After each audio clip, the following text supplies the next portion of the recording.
Hi everyone, this video will be taking a look at creating the book. Okay, we have a pile of book here, 4 to be exact, right? But again, with modeling, what we'll do is we will actually create one and just duplicate the other 3, right? Now, so creating a book is actually a very simple procedure, right? So a book, we usually start with a polygon cube. Okay, so I'm just going to bring the cube up. Okay, I'm going to put it slightly inside this table here. Okay, so we are going to kind of gauge the size of this. Okay, so I'll just move it around and I'm going to start scaling it up.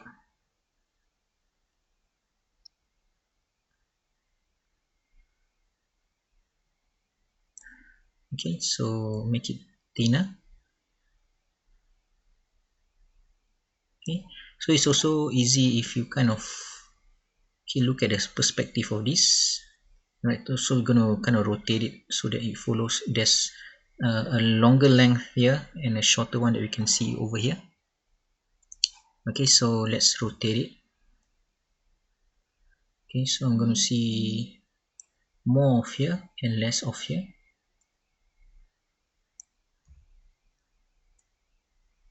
Now if your axis is really not following the angle of the object, okay, right, you can actually double click on the move tool. Okay, take a look at your axis orientation. Now if it's world, okay, so no matter how you rotate your object to be, okay, when you press W for move, right, you will see that it will always be looking in the direction of the world. Okay, so you will get something like this, right? So the book is facing in this manner, but the axis is still following the world. Now if you want the axis to follow the book, okay, so you need to change the axis orientation from world to object, and then now you see the axis actually follows the local rotation of the object. So if the object is slanting, you can see that the axis is also slanting as well. Okay, it's always perpendicular or adjacent to the edges, right? So something to kind of share with you. Okay, so the book is going to be thinner, right? So this is what we have here. Okay, this will do. Just put it down. Okay, so sometimes what I like to do is I just like to gauge very quickly. Press Ctrl D. I put one on top of the other. Okay, and just quickly kind of see the space of it. Okay, whether I should make the book thicker. Okay, so in this instance probably I can kind of make it thicker if I want to. Oops, okay, almost lost my original object here, so I'm going to make it a little bit thicker. Okay, let's make it a little bit longer as well. Okay, so this is my book. Let's isolate select it. Okay, to give a little bit more detail to the book, okay, what we will need to do is we need to put 2 lines on the height of this.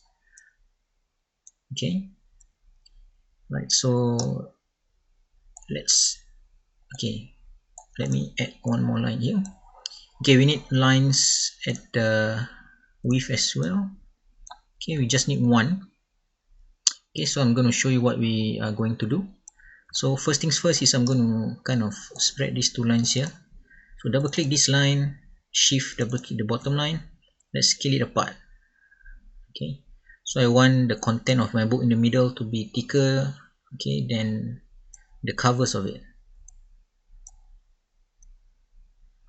Okay, okay, the next thing is I'm going to double click this edge, single edge that I have. I'm going to kind of push it to the side.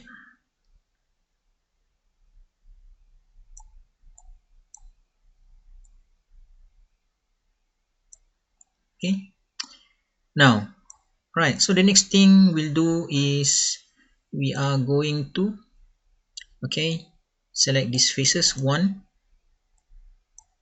2 and 3. Okay, with these three faces selected, just click extrude and we're going to just push it in.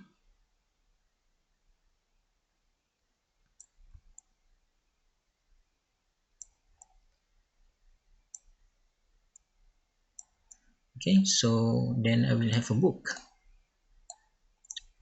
Right, so if you want to create a little bit more detail, okay, if you can kind of see there's slightly curve on the pages, okay, and I'm sure there's also a slight curve, okay, on the collar of the book as well. What we can do is we can actually insert, okay, use the edit mesh tools, okay, go and find insert edge loop.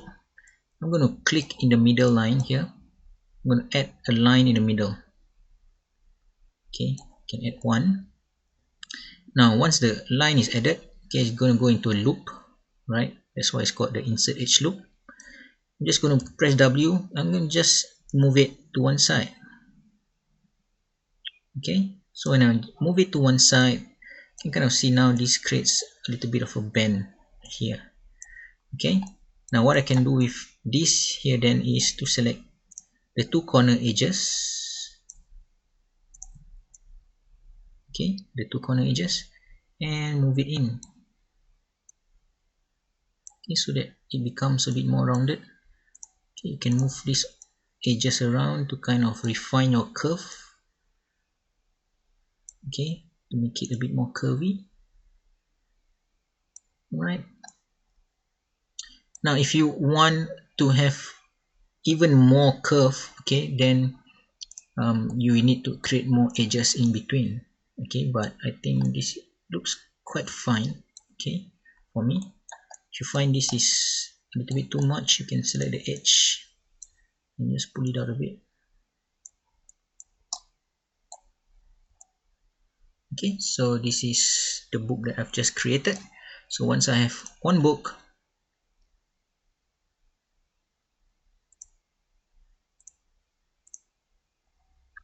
oops, there you go, selected the wrong tool. Okay, let's go back to our camera. So we have one, then we have a second one, and two more on top of that. So the second one, press F to focus. So it's the first, Control D. We have a second one. This is going to turn slightly. Control D, move it up.